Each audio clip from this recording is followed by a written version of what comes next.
Taste the Daily. எங்கள் குருதியிலும் குடியிருக்கும் பேரறிஞர் பெருந்தகை அண்ணாவை ஒரு நொடி கூட எங்கள் பெயரிலும் கொடியிலும் விட்டுக் கொடுக்க மாட்டோம் என அதிமுக பொதுச் செயலாளர் எடப்பாடி கே பழனிசாமி காட்டமாக தெரிவித்துள்ளார்.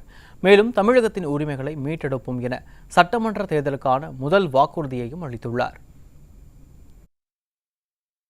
இது தொடர்பாக அவர் வெளியிட்டிருக்கும் அறிக்கையில் 4 ஆண்டுகள் ஆட்சியில் மக்களுக்கு ஒன்றுமே செய்யாத ஸ்டாலின் போட்டோஷூட் மேடை போட்டு அரசு விழா என்ற பெயரில் அரசியல் பேசுவதாகவும் அதிமுகவை பற்றியே புலம்பிக் கொண்டிருப்பதாகவும் விமர்சித்துள்ளார். அத்துடன் அண்ணா பெயரை உச்சரிக்க கருணாநிதியின் மகனுக்கும் திமுகவிற்கும் கொஞ்சமாவது அருகதை இருக்கிறதா எனவும் கேள்வி எழுப்பியதுடன் அண்ணா இதயம் அண்ணா என்று கண்ணீர் வடித்த கையோடு அவர் கொள்கைகளை குழிதோண்டி புதைத்து அண்ணாவின் கட்சியையும் ஆட்சியையும் கபலீகரம் செய்து குடும்ப கொள்கையின் கூடாரமாக திமுகவை கருணாநிதி மாற்றியதை புரட்சித் தமிழர் சுட்டிக்காட்டியுள்ளார். அதே சமயம் அண்ணாவின் கொள்கை விழுமியங்களை நெஞ்சில் ஏந்திய அவரின் இதயக்கனி புரட்சித் தலைவர் எம்ஜிஆரால் தொடங்கப்பட்ட இயக்கம்தான் அதிமுக என்பதை அவர் தெளிவுபடுத்தியுள்ளார். மேலும் ஒரு நாள் ஒரு நொடி கூட எங்கள் பெயரிலும் கொடியிலும் மட்டுமல்ல எங்கள் குருதியிலும் குடியிருக்கும் பேரறிஞர் பெருந்தகை அண்ணாவை விட்டுக் கொடுக்க மாட்டோம் என்பதையும் கழக பொதுச் செயலாளர் திட்டவட்டமாக தெரிவித்துள்ளார்.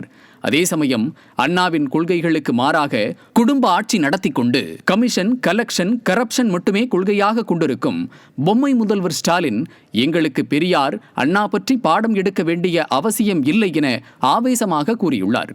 அத்துடன் இன்று வானத்திற்கும் பூமிக்கும் முழங்கும் ஸ்டாலினுக்கு கடந்த 99ஆம் ஆண்டு முதல் 2004ஆம் ஆண்டு வரையிலான காலத்தில் மத்தியில் பதவி சுகத்தை அனுபவிக்கும் போதெல்லாம் தெரியாதா என்றும் யாரை ஏமாற்றிக் கொண்டிருக்கிறார் ஸ்டாலின் என்றும் எதிர்க்கட்சித் தலைவர் காட்டமாக கேட்டுள்ளார்.